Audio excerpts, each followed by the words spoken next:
You have to learn enough about everything in order to know if somebody's doing a good job at the thing that they're doing, so that you can manage them, so that you have an understanding what the KPIs mean. And in the world of bringing on great people, you go through a lot of failure. 5 years later, here's this company that's just employing a bunch of people. We have tons of inbound leads. We have lots of referrals and ongoing commitments. All of our people are fully remote. We don't have an office anywhere. It's not like everybody has to go somewhere in Bogota and go to work, or Mexico City.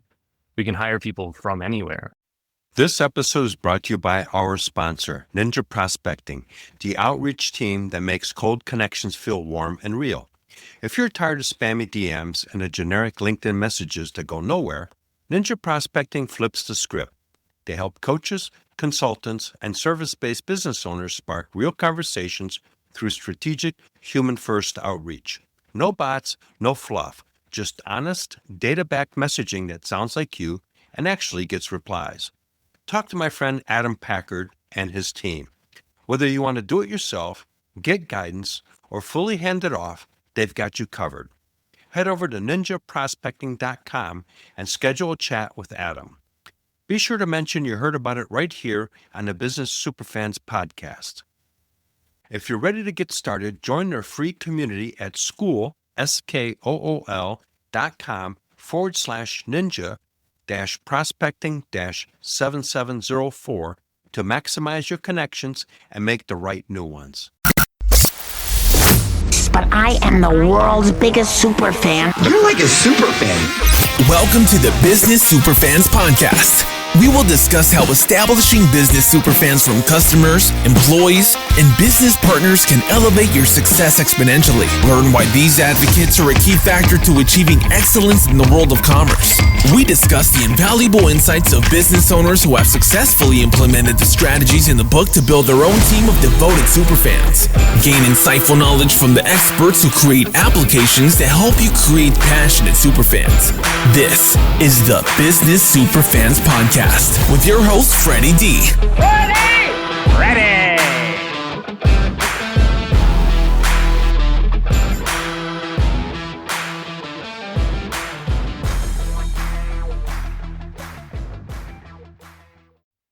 Hey, superfans, superstar, Freddy D here. In this episode 139, we're joined by Chris Brown, an entrepreneur and the driving force behind WOW Remote Teams. Chris is passionate about helping U.S. businesses tap into the untapped potential of Latin American talent, offering a smarter, more strategic way to scale through near-shore outsourcing. With his entrepreneur journey as a backdrop, he shares powerful lessons on building and managing remote teams, scaling effectively, and navigating the future of work. From cost savings and culture alignment to unlocking top-tier marketing talent, Chris brings a wealth of insight and energy that's sure to inspire leaders, business owners, and entrepreneurs alike. Get ready for an insightful conversation. Welcome, Chris, to the Business Superfans Podcast. We had an interesting little conversation before we started recording. You're both from Arizona, except you're out in the woods up in Utah, so lucky you. So welcome to the show. How are you this afternoon? I'm great, Freddie. Thanks for having me. Excited to be here with you. Yeah. Let's go back to the beginning. And what's the backstory and how did you get set up with your virtual hire organization?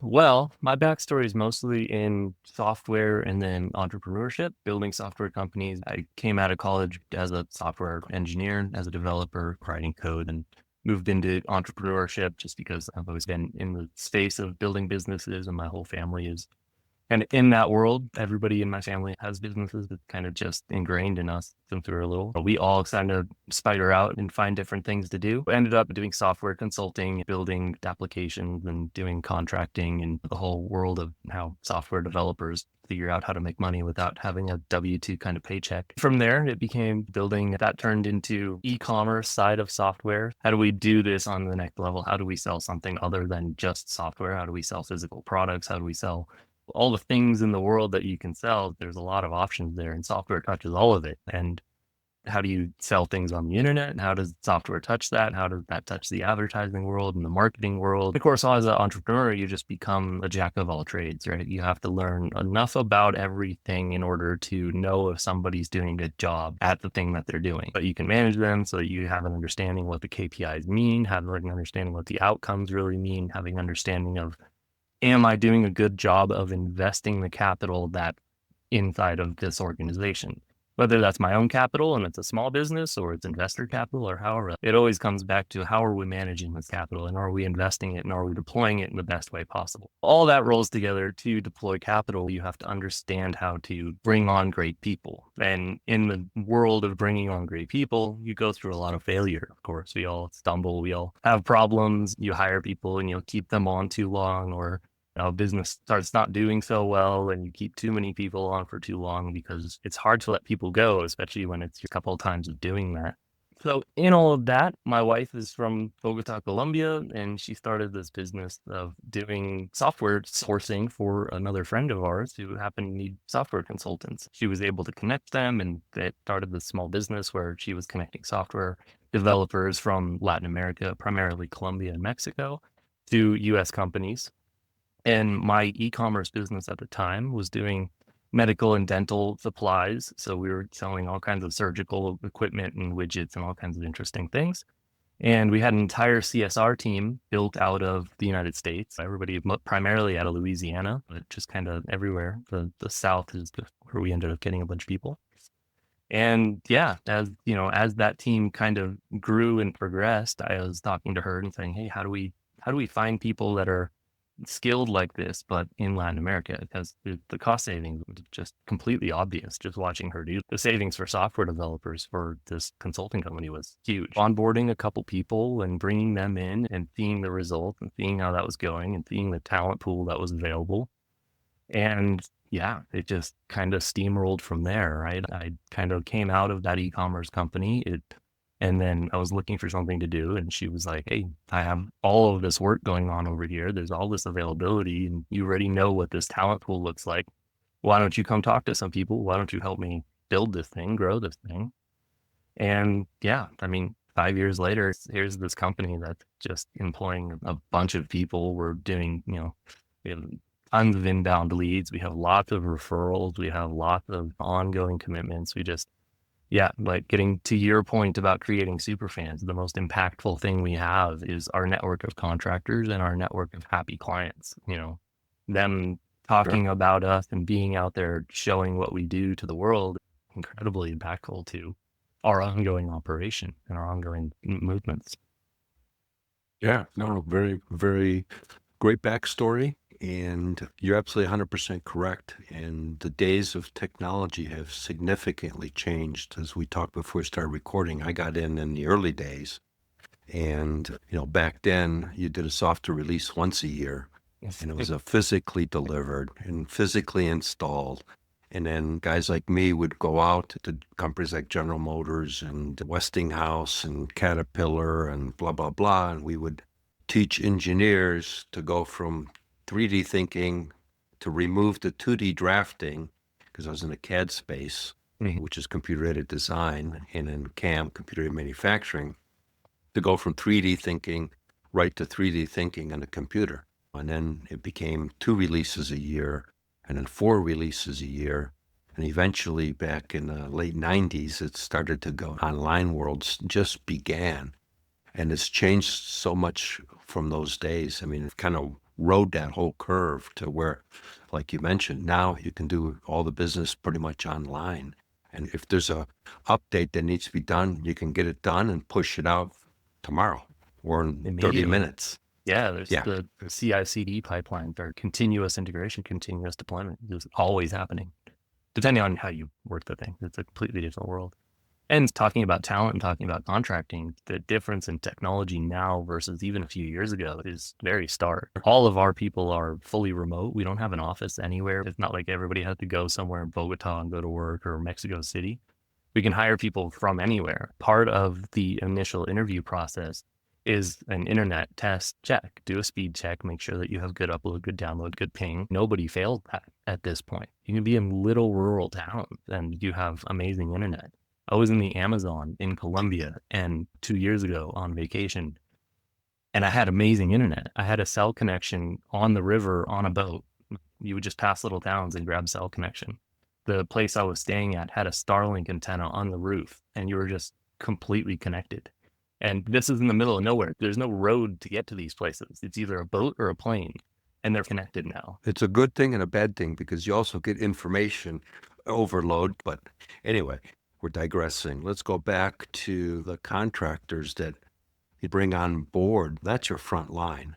The people that are dealing with the customers and prospective customers, if they're job scoping to get a better understanding what the project is going to be about.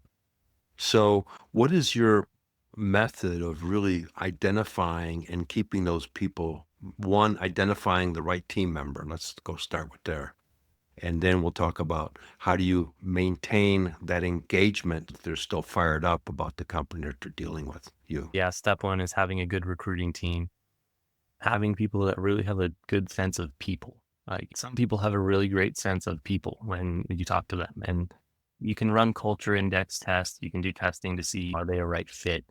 For us, we're looking for people that are a good long-term fit. We're looking for people that are stable, ongoing, that they're looking for long-term ongoing positions. So we're not really looking for freelance types. We're not looking for people that have a high rate of turnover. We really want stable long-term people in long-term positions. So part of our vetting process is going through that. What does their resume look like? What does their personality type look like? What do they feel like when they talk to you? Are they talking about long-term goals? Are they talking about what this looks like over the next 5 years for them without necessarily having to prompt them to do so? Are they talking about how to grow and where this goes more than just how many hours am I going to get? Can I get a paycheck this month? You need people to work this month, and then you got to do what you got to do. But I think the overarching goal is to find people that are really dedicated to their craft, whatever position they're going to be coming into, and looking for that long-term kind of commitment, long-term position. The world today has a higher turnover rate. Just we're all so connected. It's easier to find more opportunity than it used to be. But being really good about what is it that the person needs? What is your contractor needs in order to feel fulfilled in this position? What is it that the competition is doing? What is their next offer going to look like? And how do I make sure that I'm coming in at a place where they're not necessarily going to take that offer? Am I giving them enough service? Am I giving them enough stipend? Am I giving them enough company culture? Do they feel integrated in their project? Do they feel integrated in the client that they're working with? That's a big piece of it, especially when you're talking about contracting sort of offshore people. A lot of times people treat these kind of contractors as like a tertiary, secondary sort of element, right? They're not part of the team. They're just the person there to do some work and get it done. So a lot of that comes to discussion with the clients as well. It's not necessarily just discussion with the contractor. It's going to the client and saying, look, the way our model works is that this person should integrate with you as if they were a part of your team, an internal part of your team.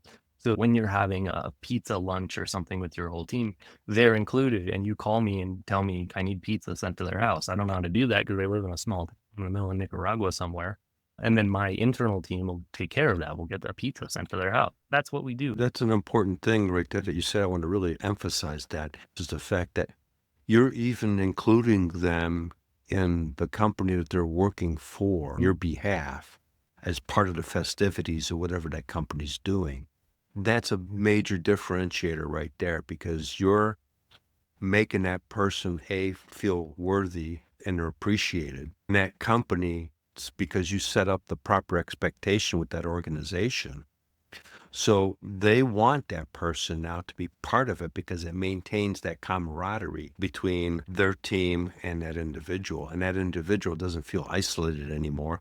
That's how you start creating super fans of your contractors, is the fact that they're included. They're part of the equation on both sides. On your side, they're part of the equation. And more importantly, for the agency or the company that they're working for, they're also included and part of that team. Yeah, absolutely. It's a very effective motion that we've been able to implement. Then there's a big difference, again, between the general contractor, which is this is the person that does this kind of work and that's it, and the integrated team member. As we made that transition, as we kind of figured out how that worked and how to message that correctly, the change in longevity of contracts was massive. It goes from, yeah, this is the contractor, I need them to do the work, to this is a team member and they're part of what I'm doing. Completely different mindset, completely different look.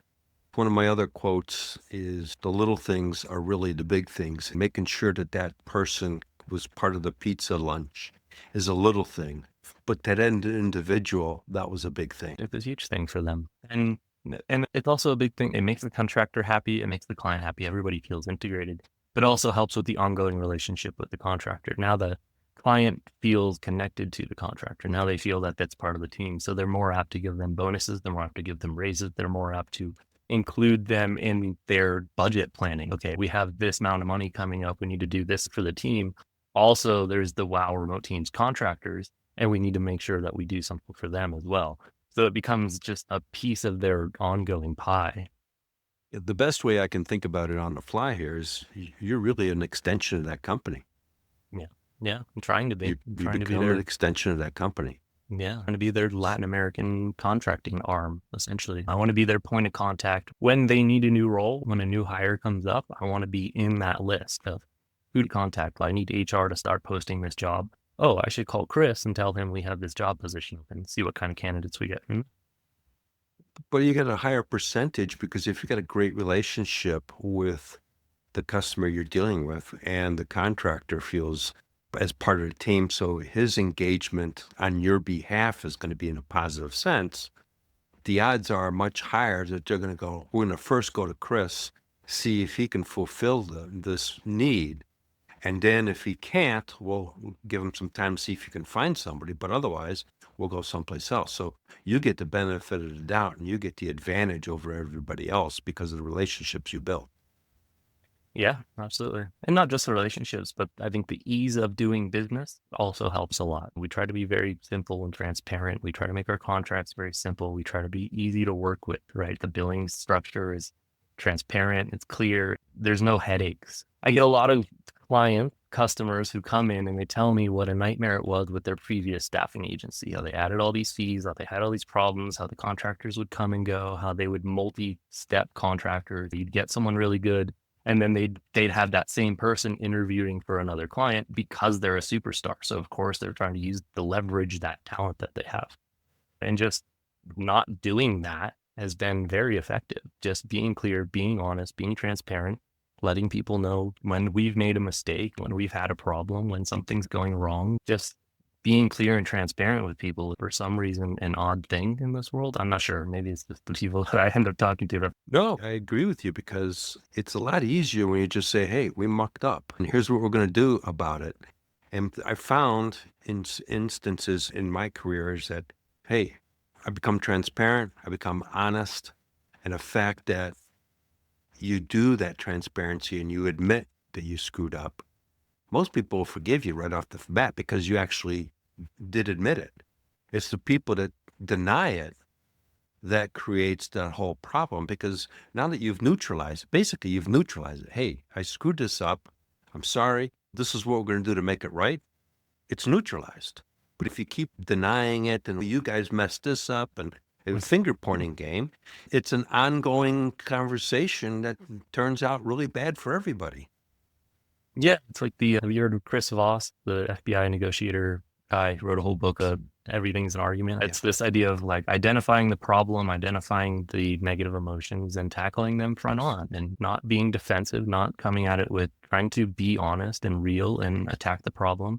And the sooner you attack the problem, as soon as you admit to the issue, the sooner you can start to get to resolution. I had an account when I took over the whole Western region for a company out of the UK.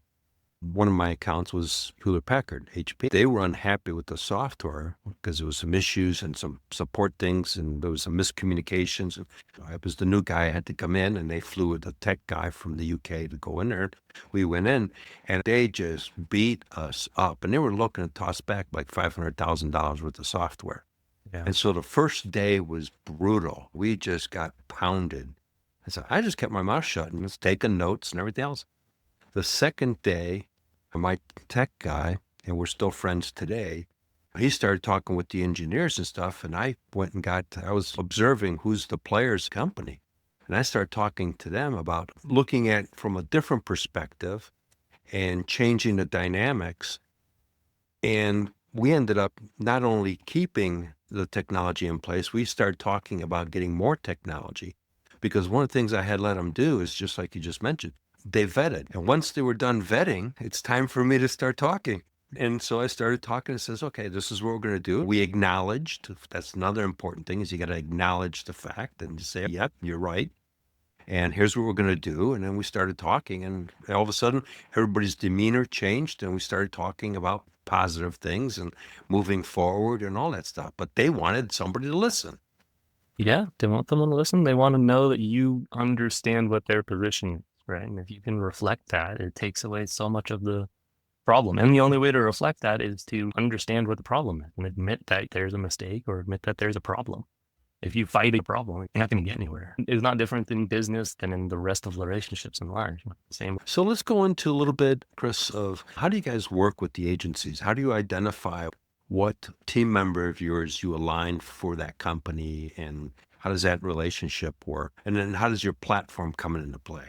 Yeah, so mostly we come in and we look at the opening that they have for positions, and we find people that are really a great fit for that. So it's not necessarily that I have a set of team members available and I place them into a thing. I do have team members available and we have all this stuff going on. But really, it's about our recruiting network. I have very, very good recruiters. I have a team staff of full-time recruiters. All they do is talk to people all day long and do interviews and recruit. And they do that through our network, right? So we've been doing this for a few years now. So we have a large database of candidates. We have a huge amount of people we've talked to. That through the network effect, right? What you and I were just talking about. Our happy contractors are talking to their friends. They're talking to their network. They're out there talking to people in their industry about working with us and how we can find them good jobs in the US and all this. And then we're also doing a recruiting motion through all of Latin America on all the major websites, LinkedIn, Indeed, all those things. And then all the lower sites, because every region and every country has their own job sites. So we're able to go through all of the job sites and everywhere in Latin America and do an entire recruiting motion. So that's all to say that when an agency comes to us or one of my clients come to us and say, hey, Chris, I'm looking for an expert in SEO, we're going to go out and we're going to filter profiles for people that have the experience and the skill set that they're looking for. But we're also going to be looking for characteristics that match. So every client that I talk to, we ask them, what does a rock star look like for you? What is a rock star employee? What is a rock star contractor? Not necessarily like what is a rock star SEO person or a software developer, but as a character. Who do you work really well with? What does it look like for someone to be a great team member for you? And then we take that set and we go look at our candidates and we go look at our pool of talent and we look at the recruiting motion that we're doing. And we take that and we measure that against the feel and that my recruiters have gotten and culture index, whatever else testing you happen to be doing. And we look for people that are really a good fit, we believe, for the client. And especially once you get past the first hire, the first 2-3 hires with the client, you really get an understanding of what it is that they're really looking for, because you sit in on an interview with them and you listen to what they ask the candidate, and you listen to how they interact, and you listen to the personality types that they're selecting out of your candidates. And then it just becomes a filtration on that, right? That we go, okay, well, this agency really liked people that are very strong go-getters, but also very strong-willed. They really like when people tell them what they think, regardless of how that's going to feel on the other side. Some empathy is always wanted there. But you understand what I'm saying? Like, we look for what is it Sure. that really sets with that particular client. And then we'll go find other people that fit that kind of model, and then we'll continue down that path. So that's a very long-winded way to say that we do our best to find people that are a really good fit for each individual client. And when we do that, when we do it well, it's a really long-term ongoing thing. Sometimes you're always going to miss, and sometimes the interview motion just goes awry. Sometimes somebody sounds really good in an interview and they do really well on your initial testing, but they're not as great as an employee as you hoped. And that does happen. But when you're on mark, it happens less. When you're not just trying to just fill positions, but you're trying to fill positions well, it's a much better motion. Sure. Can you share a story of how somebody reached out to you, an organization reached out to you, and then how you guys found and fulfilled their work requirement needs through one of your team members.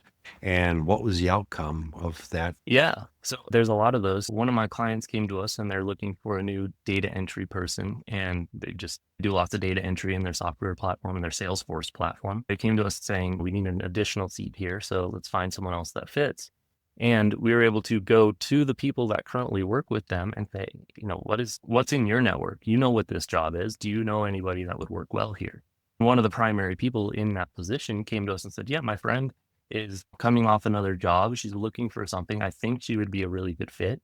So we were able to bring her in, interview her, run her through our process, bring her to the client and say, hey, this was referred by this person that's already working with you. Let's have a chat. Let's interview this person. And it was an immediate selection, essentially. The contractor working for the client knew exactly what the client needed. They knew a great personality type. They already had the friend. They got to make the referral on both sides and bring the whole deal together. And essentially all we had to do was vet the person, do our background checks, do our interviews, and then bring them to the client and say, hey, look, this is a really good fit. And a person inside your organization said it was a really good fit.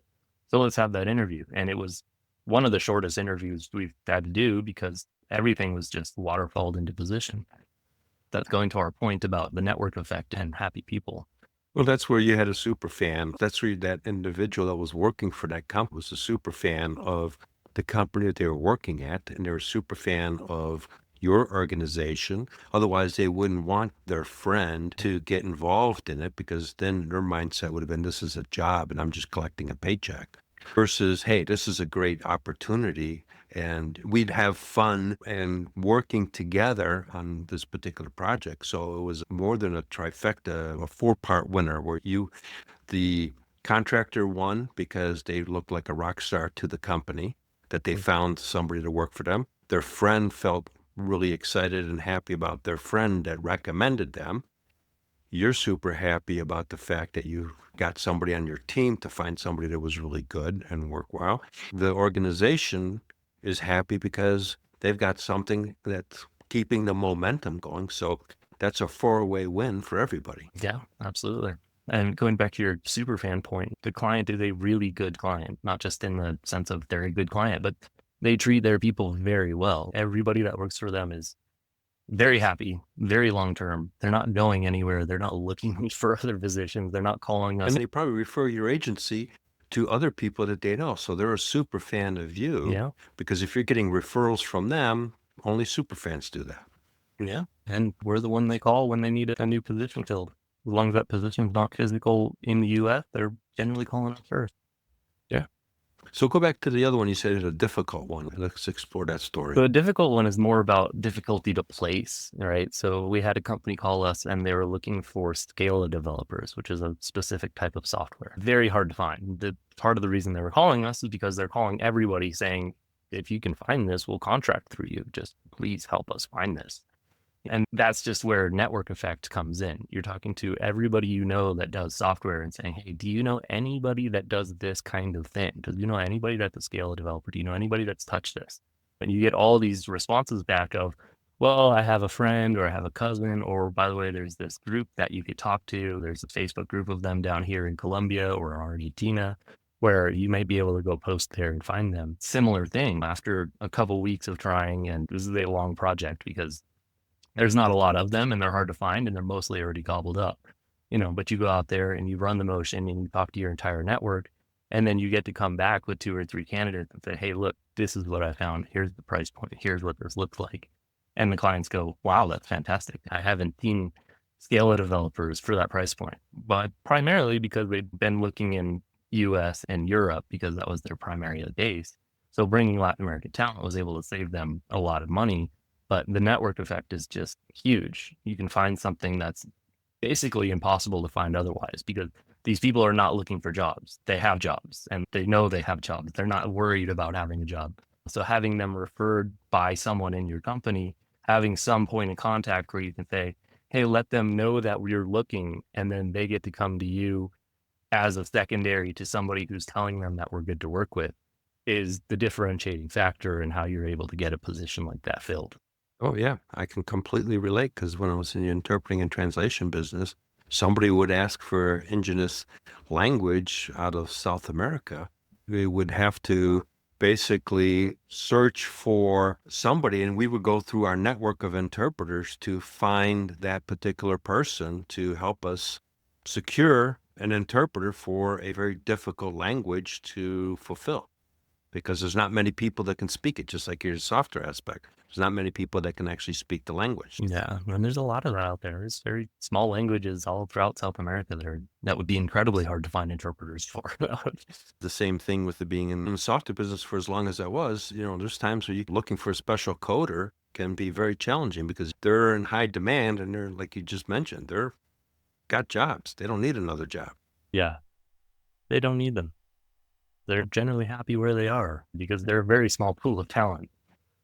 Yeah. So I see that you've got your website. Do the people work through the website, or is it that this is just like a marketing platform and you deal directly? Because I know that there's some websites where the whole transaction takes place through the whole website, like a Fiverr or some of the Upwork and some of those other places where it's all through that platform. Yeah, the website's primarily marketing. The actual work gets done. The contractors are generally working directly with the client. They're working in your projects, in your stack. They're working with your communications. Again, we want them to be part of the team. That's the way this works best for us. But we're not like a Fiverr. We're not like an Upwork. There's not like a go on there and type in the person that you want, and then 600 people come up and they see that you type that in. So they're messaging you every day for the next 6 months. And I'm not a fan of those platforms. I've used them many times in my life, building businesses and everything. And they have their place and they're very useful for short-term stuff, but that's the model.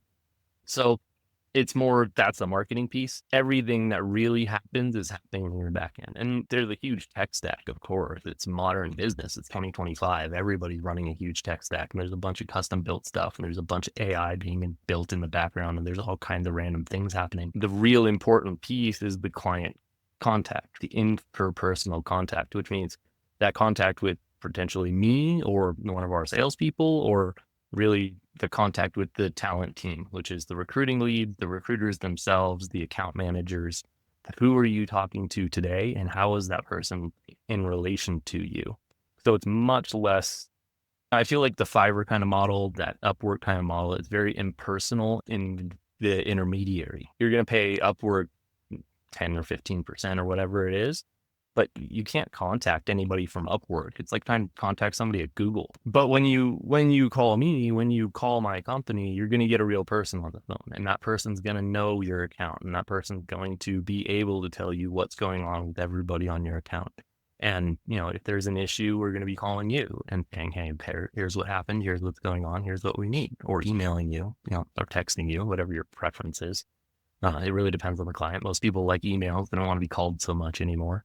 But it's very personal, very high touch, I would say. And there's a reason for that. You need high touch. You need really impactful sort of interpersonal relationships with people in order to have long-term successful business with somebody. Oh, sure. Yeah. I mean, when I was selling software, I shared a story many times, but, one of my best customers, which was my biggest super fan, I mean, they helped me win awards and everything else in sales. I mean, when the contest was ending and I needed another $100,000 worth of sales, I'd call these guys up and says, hey, you're talking about buying that workstation at the end of the year. This contest ends in June.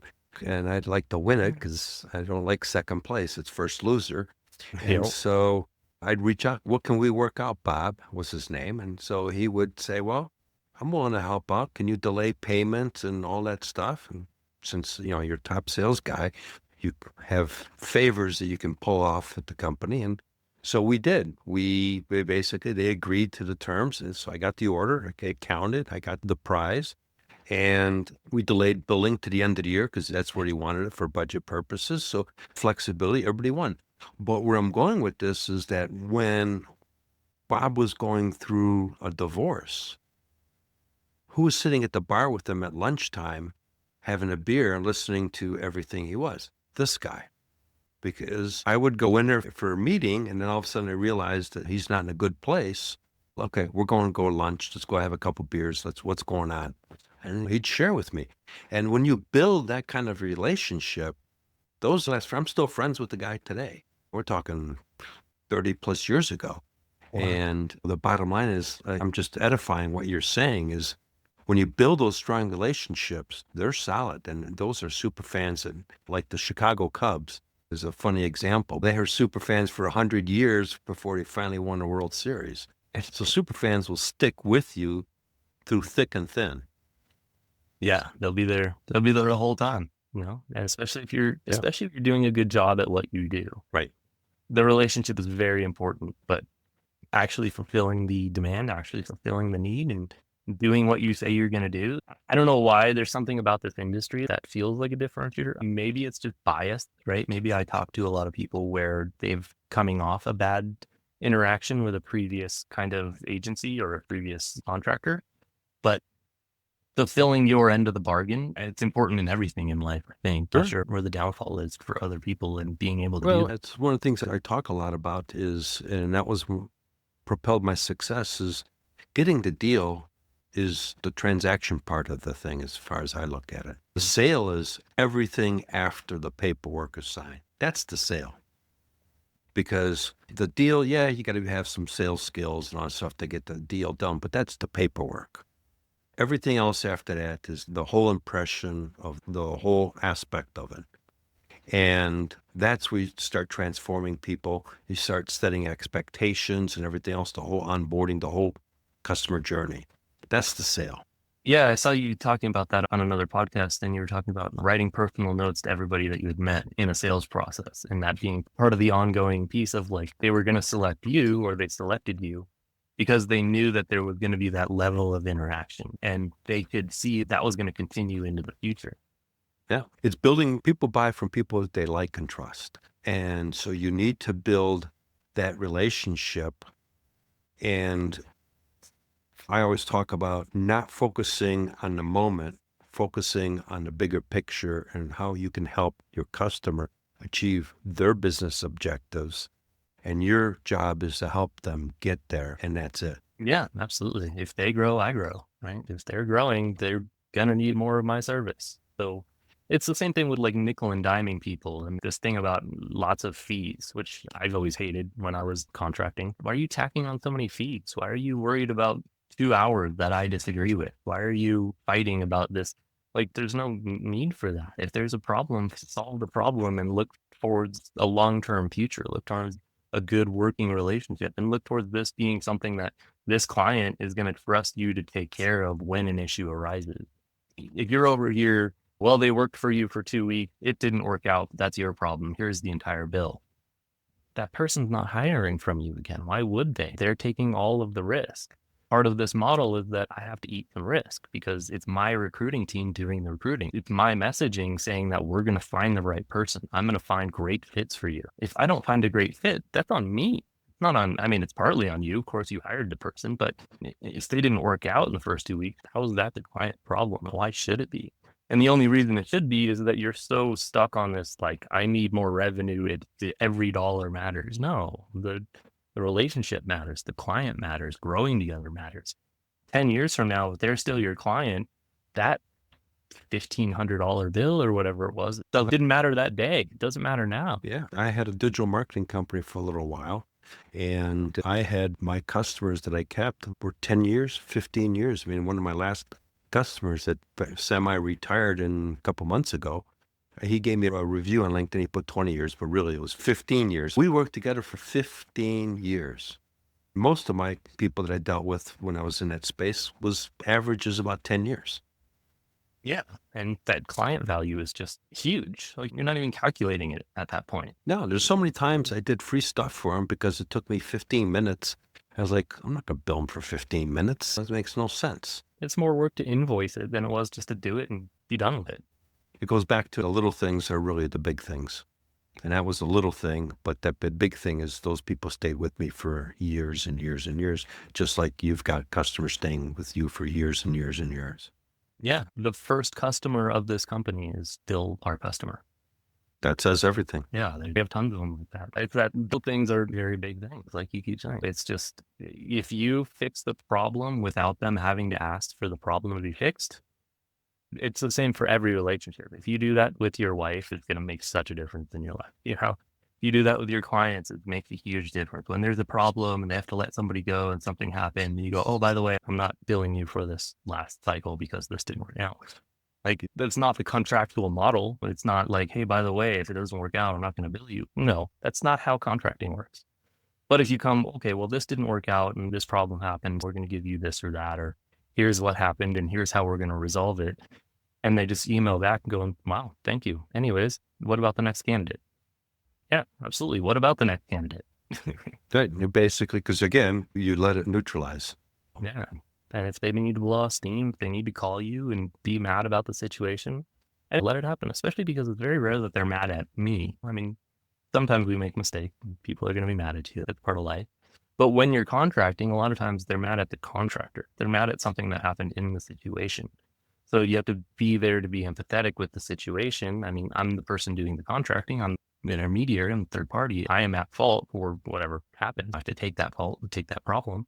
They're not venting at me. They're venting to me. It's just like I shared a story with HP. Same thing. They were venting because they weren't getting the support that they needed. We listened and then we put mechanisms to solve the problem and end the story. Yeah. And you're the guy they're venting to. It's very easy in that position to feel like the one being attacked and get defensive. You're not being attacked. You're not the problem. Once they've calmed down, you can solve the problem. Sure. Well, Chris, as we kind of get to the end here, great conversation. You and I could probably talk on this stuff for hours. How can people find you? Our website, wowremoteteams.com. Google, ChatGPT likes to recommend us. So you just ask ChatGPT for a good Latin American staffing company and you'll probably find me. LinkedIn, of course, Chris Brown. But if you put Chris at Wow Remote Teams, then you'll find me. Those are the primary ways. Really, if you want more info, you can go on our website. The phone number's on there, the contact form's on there. You just give us a call and somebody will answer. Maybe me, sometimes. Depends on the day and the sales process going at the moment. But you can just let them know you want to talk to me. I'm happy to chat with anybody about whatever they have going on. We do anything and everything. If the position can be done remotely, we can find you great people for it. We do lots of agency staffing, lots of marketing agency staffing, lots of software positions, but virtual assistants, executive assistants, everything from your data entry person to your C-level. It's really about bespoke recruiting. It's about finding people that are a great fit. The worst that happens is we can try. There's no upfront costs, no fees. There's literally nothing stopping somebody from letting me show them candidates because every barrier to entry is just a barrier to new clients, right? If I do a good job, they'll be my client. And if I do a really good job, they'll be my client for a long time. Well, Chris, it's been a pleasure. Thank you so much for your time. And we definitely would love to have you on a show down the road again. Awesome, Freddy. Yeah, it was fantastic. Thank you for having me. And I really appreciate what you do and your outreach and your message. It's fantastic. Thank you. What an inspiring conversation with Chris. This episode brought us to the final pillar of the Superfans framework, S2, sustain. Enjoy freedom through empowerment. It's about building a business that runs without you, where your team is empowered, your systems are automated, and you finally get to enjoy the lifestyle you've earned.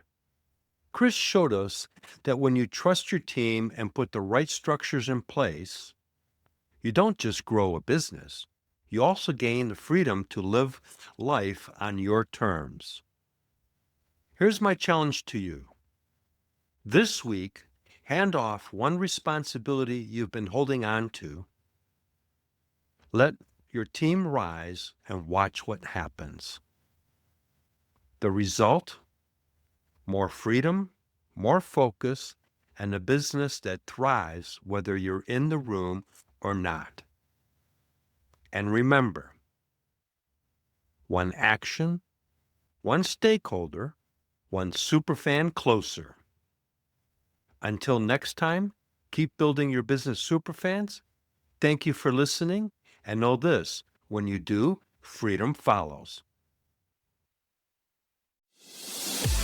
We hope you took away some useful knowledge from today's episode of the Business Superfans Podcast. The path to success relies on taking action. So go over to businesssuperfans.com and get your hands on the book if you haven't already. Join the Accelerator community and take that first step in generating a team of passionate supporters for your business. Join us on the next episode as we continue guiding you on your journey to achieve flourishing success in business.